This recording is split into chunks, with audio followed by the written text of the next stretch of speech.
EGM Network.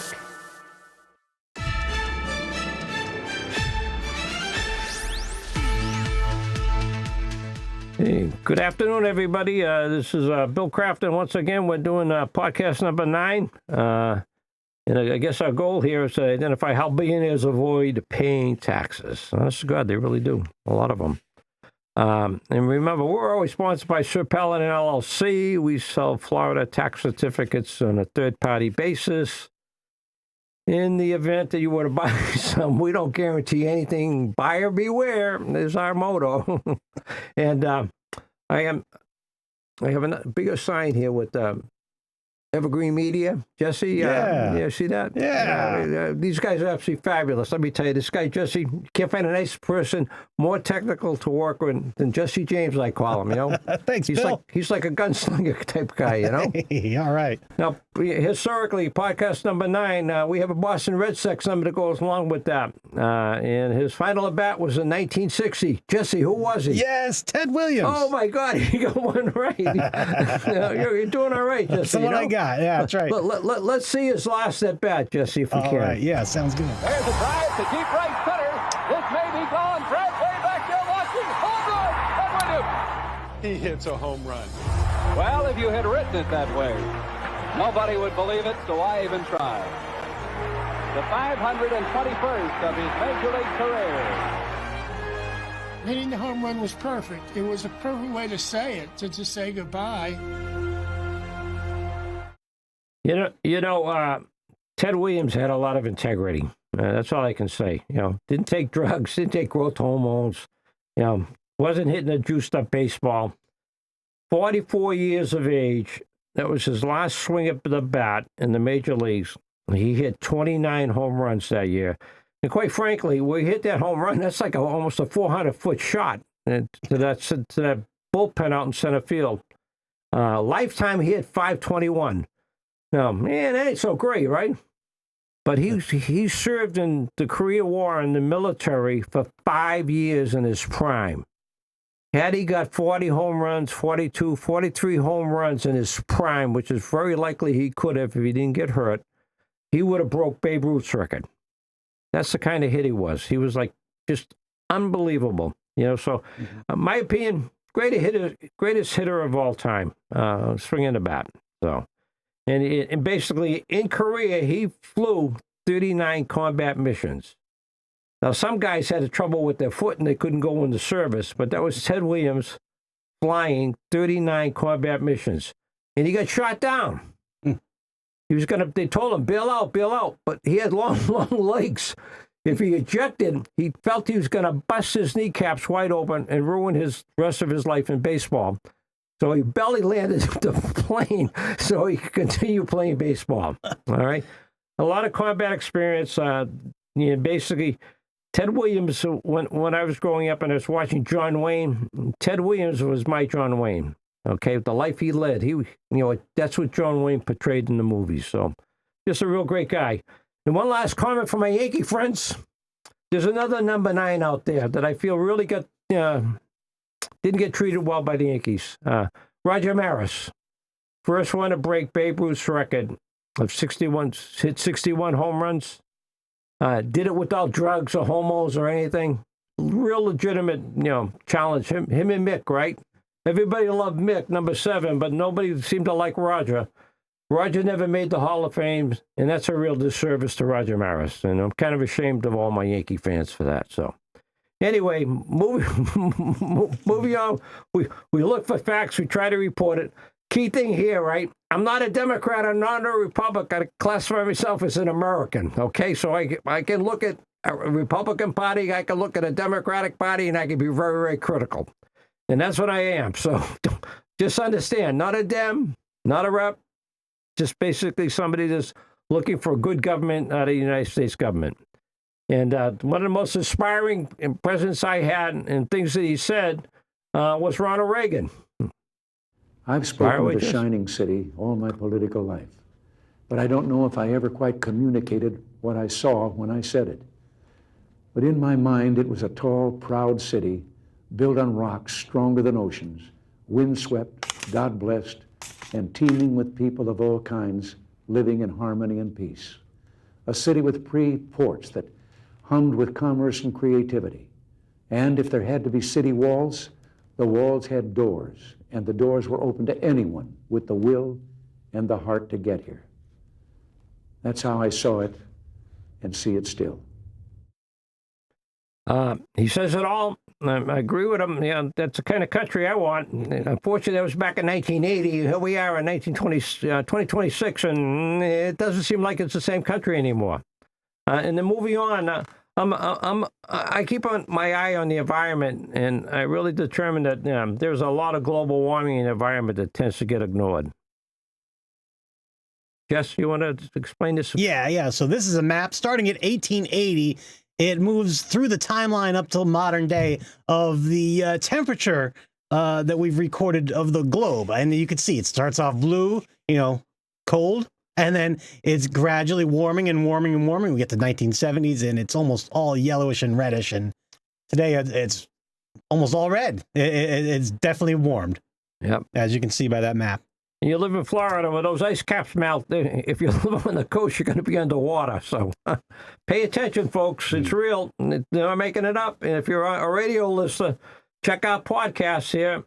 You could visually see this when people tell you climate change. Oh, what's the big deal with climate change? I'm telling you, it's global warming. And there's a big deal between the difference between climate change and global warmings. Okay. We're going to show you how do billionaires avoid paying taxes. So if you want to show that up, that'd be great. There we go. Hey, how do you billionaires avoid paying taxes? Oh, that's easy. I just borrow money. But you're rich. Why would you need a loan? Oh, I don't need it. I don't take a big salary, though. I get stock options and I own parts of companies.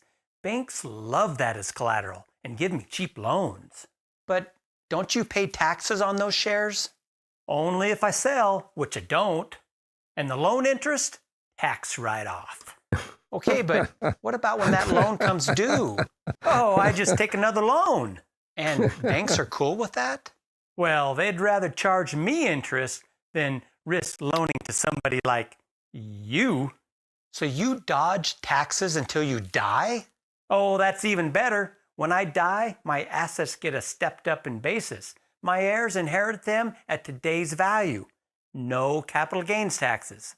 So no taxes on those assets ever? Bingo. That's the game. Buy, borrow, die. You got that figured out, don't they? Okay, Yeah. so that's how that's how it really works, It's incredible.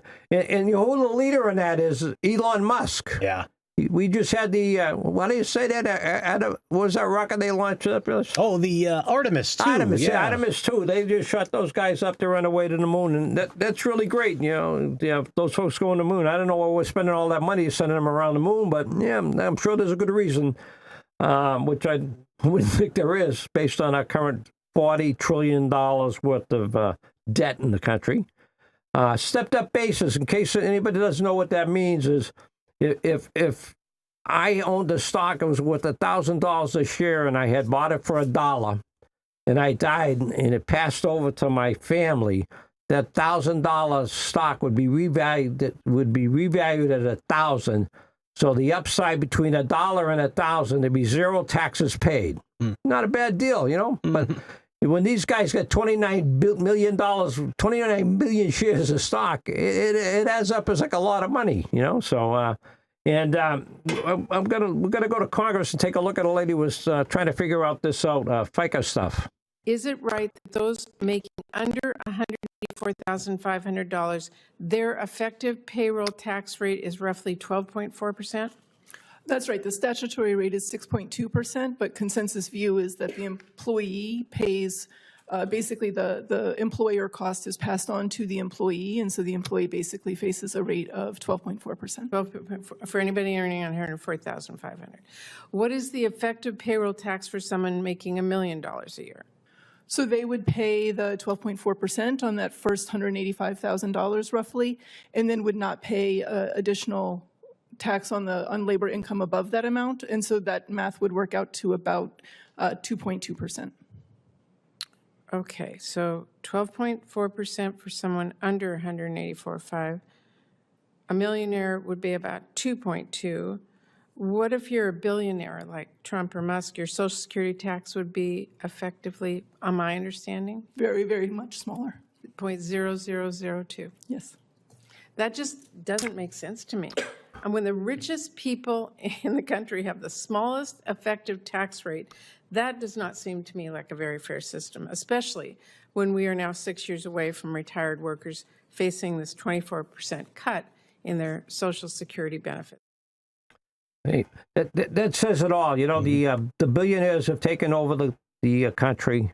They don't really participate like we participate. We pay our taxes all the time. We pay FICA all the time. And they get to skate. They get a free ride.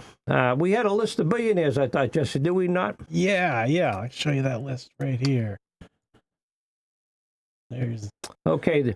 How many on that list? There's like about 345 American billionaires, and that came out of the top 500 billionaires in the world from Bloomberg. I cut it down just to show you American billionaires, and it's like $6 trillion worth of American billionaires as of October of this past year, 2025. If we take a closer look at the first page, if that's possible. We can see popular names, Elon Musk, Larry Page. He was one of those guys with the telephones, Jeff Bezos, Jeff, he's the Amazon guy, right? Yeah. And plus he's doing rocket ships too now, right? Right. We got Larry Ellison. Larry Ellison wants to take over the media. He wants to have his son acquire CNN. He owns CBS. He's in TikTok with Michael Dell. Mm-hmm. I mean, these guys are just taking everything over, right? Yeah. Warren Buffett, $151 billion, right? Yeah. Big deal. Steve Ballmer, one of those telephone guys again, $170 billion, right? Mark Zuckerberg, $236 billion. I mean, these guys got a lot of dough, if you know what I mean. That's not even their companies. That's just them. It's unbelievable, all the stock they own. And, the stock they own it at a cheap price, and they can do anything you want with it. And that's basically it.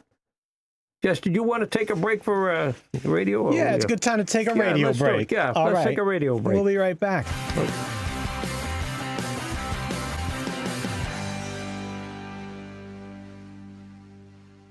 They're coming! The Blue Angels will roar over the skies of Vero at the Vero Beach Air Show, presented by Piper Aircraft, Inc. See, hear, and feel the power of the Blue Angels, the MiG-17, and the McCart Jet Motorsports Home Wrecker Jet Truck, Saturday and Sunday. Experience the dazzling fireworks extravaganza on Friday night, the Vero Beach Air Show, May 15th, 16th, and 17th, presented by Piper Aircraft, Inc. Get tickets online at VeroAirshow.com. Welcome to 9 to 5, the musical, where the coffee's strong and the women are stronger. And their boss, Mr. Hart, well, he's a little high-strung, shall we say. Based on the smash hit movie 9 to 5, the musical is a hilarious story of female friendship and delightful revenge. Come meet the whole gang. 9 to 5 starts April 16th at the beautiful Riverside Theater in Vero Beach. Get your best tickets now at the box office or riversidetheater.com.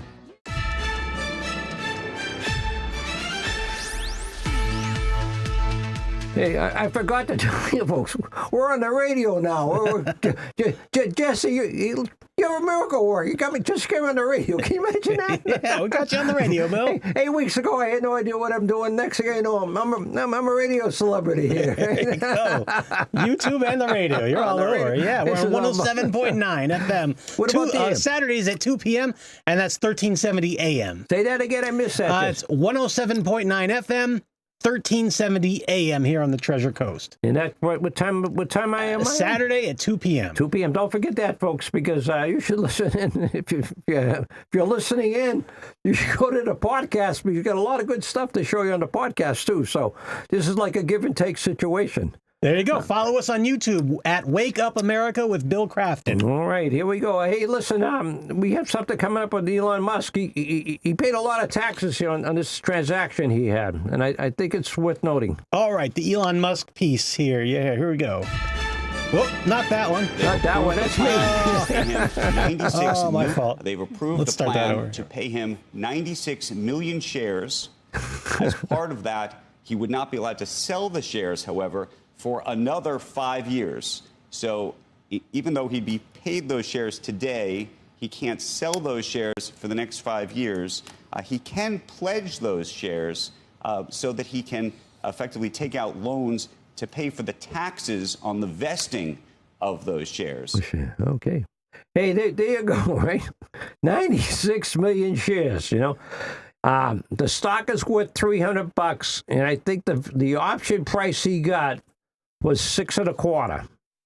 So he can borrow an awful lot of money. That effectively worth $30 billion. He had a transaction in 2021, and he had to pay $11 billion in taxes. Imagine paying $11 billion. But it turned out to be he sold stock. He had options, and he had to exercise the options. And an option is a contract. One option is 100 shares, and he had to exercise the option. And basically, it raised what again? $25 billion. He ended up with $25 billion in cash, and $11 billion had to be paid in taxes, and $14 billion cash gain in his pocket. So let me say that again. The transaction generated $25 billion of cash because it was an option. And these guys haven't figured that out one yet. They still have to pay taxes on the option execution. $11 billion went to the government, and he got to keep $14 billion in cash. Not a bad deal. You know, he's doing pretty good. He's shooting rockets up now, and he's going to start a company. He's going to go public, and he's got low value in there, and he's going to be doing the same thing with that company. So he's a pretty smart guy. And then just so you know, in 2015 and 2017, he paid less than $70,000 in taxes. In 2018, he paid $0 in taxes. During a period between 2014 and 2018, his wealth grew by $14 billion. And, you know, he's pretty smart. He doesn't take cash salary because, you know, if he paid cash salary, he'd have to pay FICA. And he's not paying FICA if he doesn't have to do that, or Medicare, and kicking into those game. And unrealized gains, all that stock he holds, he pays no taxes on it. And he lives on borrowing money from big banks. And the beat goes on. And we are 6 years away from a 24% cut in Social Security benefits. Need to have additional sources of funding for Social Security, Medicare, and Medicaid. And it's got to come from the billionaires because, you know, the working people just can't afford to pay anymore. We're living on the edge, okay? In addition to individual billionaires, the United States has 1,873 billionaire firms in the country, right? These are, if they were to sell all their stock on the same day, that's they're all billionaires, and they'll collect all billions of dollars. And that's it for that. I want to run into some closing remarks, though, if I can. All right. And we got to start off with Bernie. Bernie Sanders. Now, listen to Bernie. I know this is Bernie Sanders territory, but, you know, forget it's Bernie saying it. Pretend it was like President Trump saying this, and you might embrace it if it was President Trump saying it. Go ahead, Jesse. Understand that the political system in this country is largely corrupt. Both parties. Why is that? You know the answer. The answer is that you have billionaires in both political parties determine what legislation gets to the floor and who is the candidate. Right now, let me give you both examples. You're in the Republican Party, and you say, you know what? I don't like this Trump idea of giving massive tax breaks to the rich and cutting Medicaid and education. You get up and say that. What happens to you? The next day, Elon Musk says, I got unlimited amounts of money. We're going to run a candidate in a primary against you. Democratic Party side? What happens if somebody says, you know what? Maybe it's not a good idea to fund Netanyahu's war machine, which is creating starvation for children in Gaza. I'm going to vote against that. Next day, AIPAC is going to be running against you. We have a corrupt campaign finance system. Billionaires in both political parties are calling the tunes. The American people understand that. Okay, Bernie's like me, unfortunately. Not that I'm like Bernie, but Bernie's an independent, another non-party affiliate, as they call it these days, right? He happened to run for 2016 for president. He should have got the nomination, except Democratic Party, the Democrats, party politics beat him. It wasn't that the people wouldn't have voted for him. He probably would have won, basically, because he was going up in an environment where we're looking for a change. And we had Hillary Clinton. Yeah.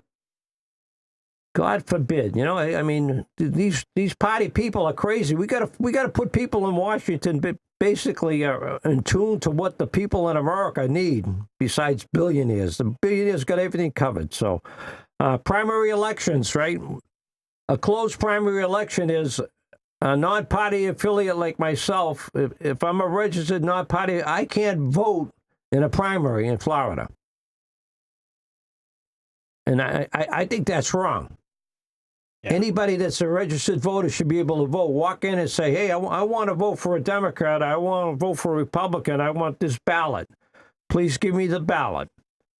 You check the person you want to vote for, and you move on. I mean, what could be fairer than that? Oops. Party politics. Fear isn't in the game. Hey, do we have anything about corruption coming up with Bernie? Oh, we deleted Marjorie Taylor. What's Marjorie? What's Marjorie have to say about this? Yeah. Trump is reportedly calling his MAGA cronies because they say that you're slamming Republicans too much. Well, you're taking my job. You're slamming Republicans a lot on topics like health care, the Epstein files. We know he's still your favorite president. I mean, Truman is mine. I dated him. But I did not date Donald Trump, but I do love him. You do love him, yeah. Yes, I do. All right, well, whatever. So when was the last time you spoke to him? And what's with the tension between the two of you? You may love him, but he may not love you back right now. Well, that's okay. I mean, Donald Trump, he usually yells at everybody, so we're all used to it. But he's the president of the United States, and here's something you all may not know about me. I think a lot of people on the left are learning that when I ran for Congress in 2020, I ran criticizing Republicans and Democrats equally, because I come from a working class family, ran a construction company for over 20 years, and I feel like the government has failed all of us. And it purely disgusts me. It really does. And I represent a district that is rural, manufacturing district, blue-collar workers, and people have been crushed by decades of failure in Washington, D.C. And so I have no problem pointing fingers at everyone. And the worst thing that I just can't get over is we're not working right now. And I put that criticism directly on the Speaker of the House. And we should be at work. All the people sitting in this audience, they go to work every day. Hey, Marjorie Taylor Greene and Bernie Sanders, if you didn't know who we're talking, you wouldn't believe those two people have the same view of everything that's going on in Washington. Right. Now, you can't get any farther left and you can't get any farther right than either of those folks. Hey, this has been a great broadcast, Jesse. I really appreciate you getting me on the radio. And all you radio fans, look at my podcast. We got you see the visuals. Absolutely, absolutely. Follow us on YouTube. Wake Up America with Bill Crafton on YouTube. I want to remind everyone, please forward this podcast to every contact you have. The midterm elections coming up are critical to the survival of our country. The podcast should be treated as a chain letter. The messages in the podcast need to be viewed by millions of eyeballs. So let's get the ball rolling to restore dignity and respect in our country. And also tell people that we're on the radio now on Saturdays at 2 p.m. on 107.9 FM, 1370 AM, The Patriot. And you can always email the show. Email is wakeupamerica@gmail.com. And again, follow us on YouTube at Wake Up America with Bill Crafton. And once again, if you're ever thinking of doing a podcast, no matter where you are, I think Jesse can help you out because he helps me out an awful lot. Let me get this card squared away here for the podcast people here. Where am I? Here. Get me on the camera, just, Here we go. Evergreen Media. Can't do any better than those guys. And once again, thank you so much. Next week, I'm going to tell you about me. Okay, so who's this strange guy in Vero Beach, 78 years of age, got a podcast? What the hell's going on with that? Thanks again, folks. Bye-bye.